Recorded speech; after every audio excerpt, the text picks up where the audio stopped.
ಪ್ರೀತಿಯ ದ್ವಿತೀಯ PUC ವಿದ್ಯಾರ್ಥಿಗಳೇ ಎಲ್ಲರಿಗೂ ಕೂಡ ಮತ್ತೊಮ್ಮೆ ನಮ್ಮ ಯೂಟ್ಯೂಬ್ ಚಾನಲ್ಗೆ ಸ್ವಾಗತ. ನಾನು ನಿಮ್ಮ Islam sir. Welcome back to my another informative video. ಯಾರೆಲ್ಲ ಮೊದಲನೇ ಬಾರಿಗೆ ಈ ಒಂದು ವಿಡಿಯೋ ನೋಡ್ತಾ ಇದ್ದೀರೋ ಅಥವಾ ನಮ್ಮ ಒಂದು ಯೂಟ್ಯೂಬ್ ಚಾನಲನ್ನು ವಾಚ್ ಮಾಡ್ತಾ ಇದ್ದೀರೋ ಅವರಿಗೆಲ್ಲರಿಗೂ ಕೂಡ ಒಂದೇ ರಿಕ್ವೆಸ್ಟು, ದಯವಿಟ್ಟು ಮೊದಲು ಎಕ್ಸಾಮ್ 2 ಕಟ್ಟಿ please apply for exam 2 second year PUCಗೆ ಹೇಳುತ್ತಿರುವಂಥದ್ದು. ಇದು ಲಾಸ್ಟ್ ಚಾನ್ಸು ನಿಮಗೆ. ಮತ್ತೆ ನಾನು ಅದೇ ಹೇಳುತ್ತಿರುವಂಥದ್ದು, I am there with you my dear children. ನೀವು ಏನು ಸ್ಕೋರ್ ಮಾಡ್ಕೊಂಡಿದ್ದೀರೋ ಅದಕ್ಕಿಂತ ಹೆಚ್ಚಿನ ಅಂಕ ಬಂದೇ ಬರುತ್ತೆ, ಇದು ನೀವು ಬರೆದಿಟ್ಕೊಳ್ಳಿ ಆಯಿತಾ. Anyhow without wasting out time let me start this video.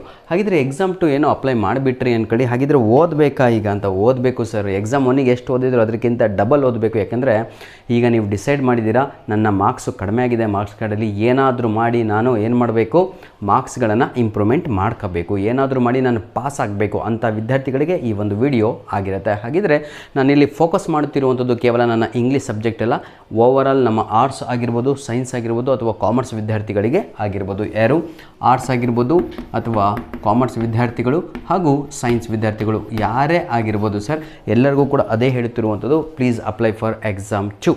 Clear. ದುಡ್ಡಿನ ಮುಖ ನೋಡೋಕ್ಕೆ ಹೋಗಬೇಡಿ ಸರ್. ಅಪ್ಲೈ ಮಾಡಿ ಬಿಡ್ತಿರೋ ಅದು ಸೆಕೆಂಡರಿ. ಅಪ್ಲೈ ಮಾಡಿ. ಈಗ ಎಕ್ಸಾಂಪಲ್ ಇಂಗ್ಲೀಷಲ್ಲಿ ಕಡಿಮೆ ಮಾರ್ಕ್ಸ್ ಬಂದಿದೆ ಅಂದ್ಕೊಳ್ಳಿ, ಇಂಗ್ಲೀಷ್ ಕಟ್ಟಬೇಕು ಅಂತ ಮನಸ್ಸಿರುತ್ತೆ, ಹೌದಾ?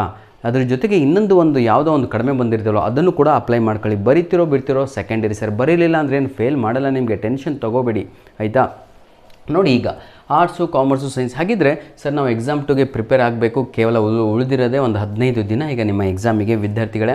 ಹಾಗಿದ್ರೆ ಏನನ್ನು ಓದಬೇಕು ಅಂತ, ಏನನ್ನು ಫೋಕಸ್ ಮಾಡಬೇಕು ಅಂತ. ಯಾಕೆಂದರೆ ಎಕ್ಸಾಮ್ 1ನಲ್ಲಿ ನಾವು ಹೇಳಿದ್ದನ್ನು ತಾವುಗಳು ಕೇಳಲಿಲ್ಲ. ತಾವುಗಳು ಕೂತ್ಕೊಂಡು only you focused on important questions ಸಿಗ್ತಾವ ಅಂತ ಜೀವನ ಕಳೆದು ಬಿಟ್ರಿ ಇಲ್ಲಿ.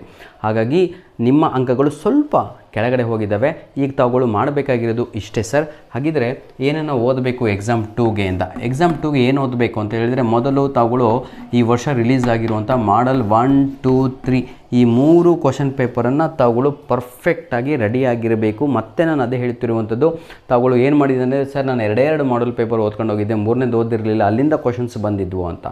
ಈಗಲೂ ಕೂಡ ನಿಮ್ಗೆ ಹೇಳ್ತಾ ಇದ್ದೀನಿ, ಈ ಕ್ವಶನ್ ಪೇಪರು ಸೆಟ್ ಆಗುವಂಥದ್ದು ಇದೇ 3 ಮಾಡಲ್ ಕ್ವಶನ್ ಪೇಪರ್ ಬೇಸ್ ಮೇಲೆ ಆಗಿರುತ್ತೆ. ಜೊತೆಗೆ ಬ್ಲೂ ಪ್ರಿಂಟನ್ನು ಕೂಡ ಸೇಮ್ ಆಗಿರುತ್ತೆ. ಬ್ಲೂ ಪ್ರಿಂಟ್ ಎಷ್ಟಿದೆ ಸರ್, ಒಂದು ಸಬ್ಜೆಕ್ಟಿಗೆ ಒಂದೊಂದು ಬ್ಲೂ ಪ್ರಿಂಟ್ ಇರುತ್ತೆ. ಕ್ಲಿಯರ್.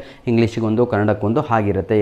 ಆ ಬ್ಲೂ ಪ್ರಿಂಟನ್ನು ಇಟ್ಕೊಂಡು ಜೊತೆಗೆ ಈ 3 model question paper with key answer ಇಟ್ಕೊಳ್ಳಿ. ನಾನು ಪ್ರತಿಯೊಂದು ಸಬ್ಜೆಕ್ಟಿನ ವಿತ್ ಕೀ ಆನ್ಸರ್ ಅಪ್ಲೋಡ್ ಮಾಡಿ ಕೊಟ್ಟಿದ್ದೆ ಸರ್. ದಯವಿಟ್ಟು ಅದನ್ನೆಲ್ಲರೂ ಕೂಡ ಏನು ಮಾಡಬೇಕು, ಡೌನ್ಲೋಡ್ ಮಾಡಿಕೊಂಡು ಪ್ರಿಂಟ್ ತಗೊಂಡಾದರೂ ಈಗಲಾದರೂ ತಗೊಳ್ಳೋ ಆ ಕೆಲಸವನ್ನು ಮಾಡಿ.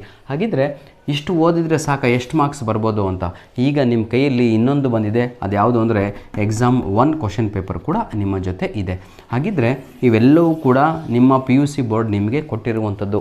ನೋಡ್ರಪ್ಪ, ಮುಂದೆ ಏನೇ ಪರೀಕ್ಷೆ ಬರೆದ್ರೂ ಇವೆಲ್ಲ ಕ್ವಶನ್ ಪೇಪರ್ಸು ಬಹಳ ಇಂಪಾರ್ಟೆಂಟ್. ಯಾವುದು ಮಾಡಲ್ 1, 2, 3 ಜೊತೆಗೆ ಕೀ ಆನ್ಸರ್ ಕೂಡ ನಾನು ನಿಮಗೆ ಅಪ್ಲೋಡ್ ಮಾಡಿ ಕೊಟ್ಟಿದ್ದೇನೆ, ಡೌನ್ಲೋಡ್ ಮಾಡ್ಕೊಳ್ಳಿ.